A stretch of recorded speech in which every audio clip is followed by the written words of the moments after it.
replicated in other creatures, and humanoids came out of it. There's all kinds of storylines where his density from this universe to that universe makes him so dense that he can't go near people. His laboratory, when he had it built, literally destroyed a planet. It ate the planet with its own gravity. So the planet is stuck on to his laboratory because his laboratory is like a black hole. And if anything comes near the planet, it gets sucked in. You know, and so he has to solve these problems. Yes, you know, that kind of stuff. And the Big Bang itself is going forward in time into the future, and this is how it works. The same guy, same machine, same people, same Star Trek scenario or whatever, and the process is reversed. First, they're always sending probes out first. They send the probe out. The probe goes out there. And the probe literally builds the lab and everything. It's nanites and everything. It builds the lab with the materials that it finds so that he has somewhere to go when he actually gets there. The thing is that millions of years in time relative to where he is happen.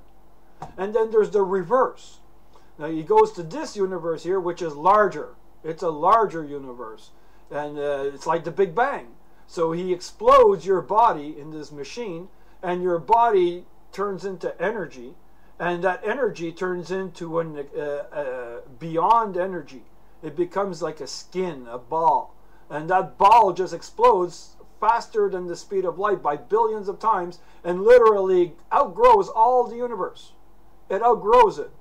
And it outgrows it by several trillion times, and then all of a sudden it's the size of a baseball or the size of a golf ball, and gets mysteriously caught in a copy of the machine in some dimension further away, where there's some kind of being that built a machine similar to your own, and it drew you there while you were expanding.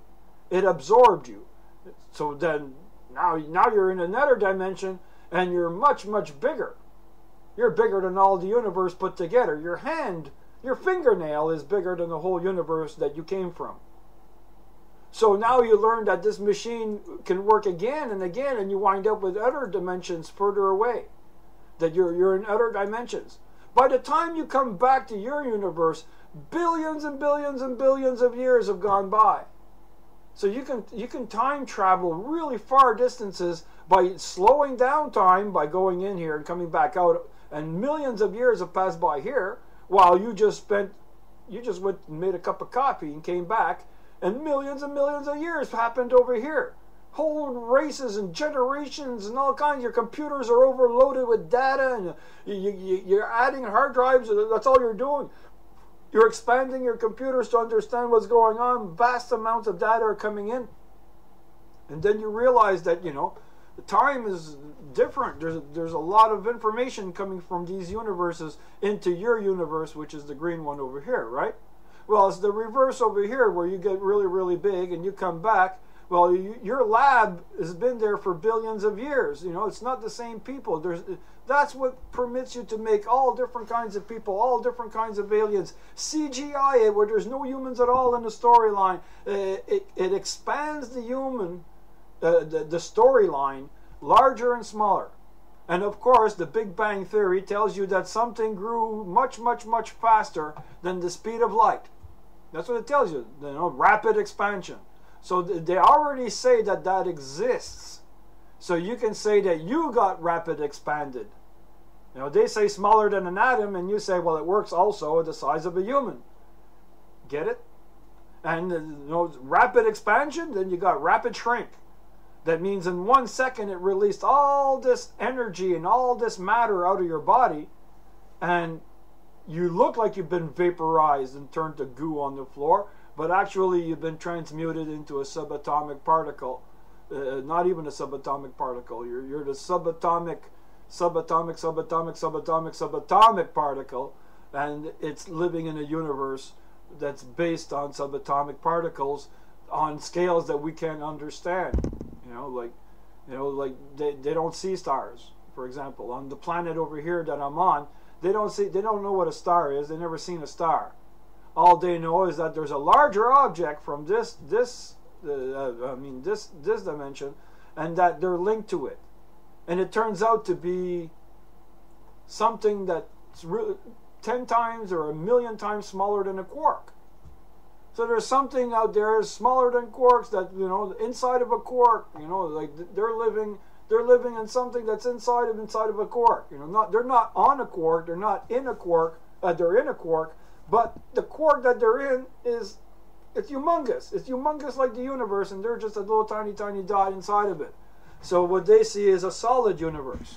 Their universe to them is solid. Like to them, the quark that they are inside of, you could walk from one end of the universe to the other end of the universe. You can walk on the universe. You can ooze your way through this gel substance sort of thing. So you can have all this stuff where the universe is like, wow, it's like ethereal. It's not like water. It's less than water. You can walk in it. You can swim in it. You can fly in it. There's all these things you can do. There's all these creatures you can invent and all. It's not about making it look like a human being, and it's not about, oh, I go fast forward in time and it's humans and their spaceship, and I go backwards in times and it's Hitler and it's Jack the Ripper. You know how old that got already? That's insulting to our intelligence there. Vampires and werewolves and all this. This is all insults to our intelligence. That means you're not smart enough to come up with anything better than that. That's what it means. It means that when Michio Kaku tells you about going around gravity and everything, he's being a complete moron out of the 50s that don't understand that we already bypassed all that crap that he's come with, and he's not coming up with anything new. He's not even coming up with anything smart. Me, I tell you how to beat time travel by shrinking and exploding, and how to be able to be big and then turn around again, go into the other machine and come back and actually have time pass. And then this way here, shrink down and live millions of years in here as an immortal or an eternal, and come back and only a few hours have passed by or a few minutes. That's how time travel can be beaten. By size. Smaller and bigger. Just the way the concentric circles teach you. It's not about a wormhole that doesn't exist. It's not about a black hole core that disappears because you want it to disappear so that you can lie to the people. Like Michio Kaku, to me, a piece of shit, right? He has all this education, and he's not applying his education at all. Where is his education being applied here in the show? Anybody can repeat what is told to them on a script about what he's talking about in the physics world, or as an interviewer of people and stuff like that. But he goes to quacks. Oh yeah, we can go faster than light. We can cut time and space out and we wouldn't notice it's there. Well, that's a lie. When he shows you a section where they show you a train going around, he says, you cut out this section here and the train disappears and reappears here. And that's not true, because the train still has to cross that time. You cannot remove void. You cannot remove space. You can only remove time by removing the stars. Once you put your ship in it, you are like a star. You are time. That means you're still crossing it. There is none of this bullshit about disappearing and reappearing over there. There's none of it. None of it is true. That's what I mean. That doesn't even stand up in the laws of physics or anything like that. It's not very logical. It's not very practical. And all he wants to do is come back to our planet and our timeline to do our timeline over and over and over again, like everybody's been doing for the past 100 years. He doesn't want to introduce anything new. He wants to find another way, which we didn't find during the whole show. He could not find another way that we hadn't already explored and mastered. So when you look at Star Trek or Stargate, they already figured out what the answers would be. Look, it looks like a Stargate ring, eh? Just like it looks like a tunnel, eh? Just like it looks like the time machine, eh? Why? Because it's concentric circles. Concentric circles tell you smaller, smaller, smaller, smaller, smaller, bigger, bigger, bigger, bigger, bigger, bigger, bigger. And if you are here, it's in bigger, bigger, bigger relationship to you, and it's smaller, smaller, smaller, smaller in relationship to you. So it's simple like shrinking someone, and that their atoms get so small that their whole body is smaller than an atom, and then shrink it again and again and again and again and again and again until it's actually on another planet, on another world where the trees are 10 miles tall, and the air is not breathable for human beings. They have to stay in the ship, and they have to wear suits, and it's like going inside a human body. It's like going inside an atom. It's incredible the fantastic things you can do by shrinking and then coming back. In the shrinking world, when you come back, time has barely passed. In the bigger universe, that, you know, the Big Bang universe, where you explode and become something in that universe, the machine picks you up like a Stargate, picks you up over there. You are slowing down time here. You're speeding up time here in relationship to your own. So for you to move your hand to your mouth in order to eat something and take one bite, thousands of years, millions of years, eons of time, the planet's gone. Millions and millions of years have passed by. That race is gone. It's completely gone. If you want to put a device in a certain location where it could not be destroyed by a sun or anything like that, you wouldn't be able to go back. It's simple like that. That you can't stay in the future very long, or in the big time very long, unless you plan to never come back. That means that you can have all these wonderful storylines by thousands of people all over the planet putting these storylines together, so that when I turn on my damn TV, I don't have to get a repeat of a repeat of a repeat of a repeat of a repeat of a repeat of a repeat. You know, like, that's what pisses me off. That you're not able to create enough programming for me to be entertained in my lifetime. You're supposed to be able to create worlds like Skyrim on a yearly basis. You should be able to create movies and all kinds of things where it's all done in CGI, done by thousands and thousands of people, so that it's done really quickly and able to get the goals done. All you have to do is pass the storyline to everybody and tell them, well, this is your part, that's your part, that's your part, that's your part, and that's your part, and it has to look exactly like this, and these are the templates. You know, like, that's what you do. And then with thousands of people making the programming, you can have all these worlds to explore. Everybody's stories all vary across, and then it tells you one big master story. The only people who know the master story are the people who actually give you the master story to write down. It's like building a video game. Instead of building a video game, you're building video movies, video movies, video movies, video movies, video movies, video movies. You know, episode 10,000, episode 20,000, episode 30,000.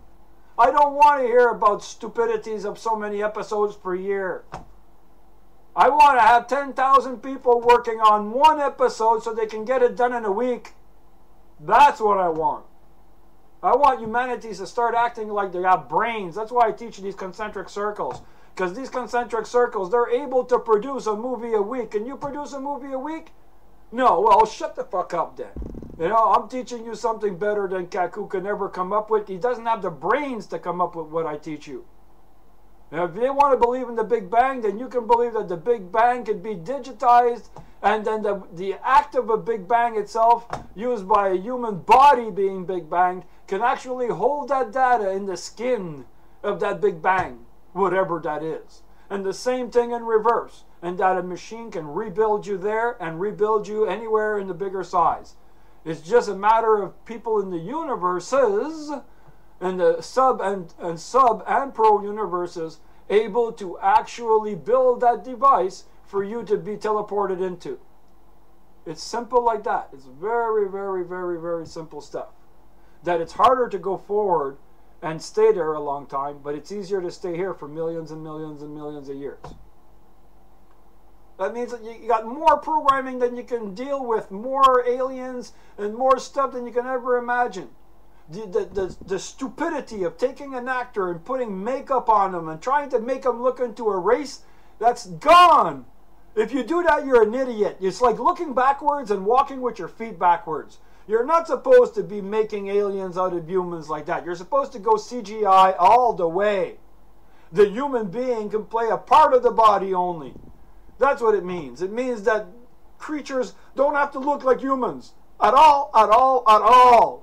At all. You understand the word at all? I mean, I don't need to see a stupid head. I don't need to have them talking in British accents. I don't need to have them reoccurring on the show every week. I don't need any of that crap. They could be there 1 week and never be seen again. They could all die. The whole crew can die. Like, man, like, you just don't know how to make stories interesting. I want 1 billion stories. I don't want one story stretched out until it's stupidity itself. Because that's what you did with Stargate. Instead of having 1,000 crews going out into the universe and doing all these great things, you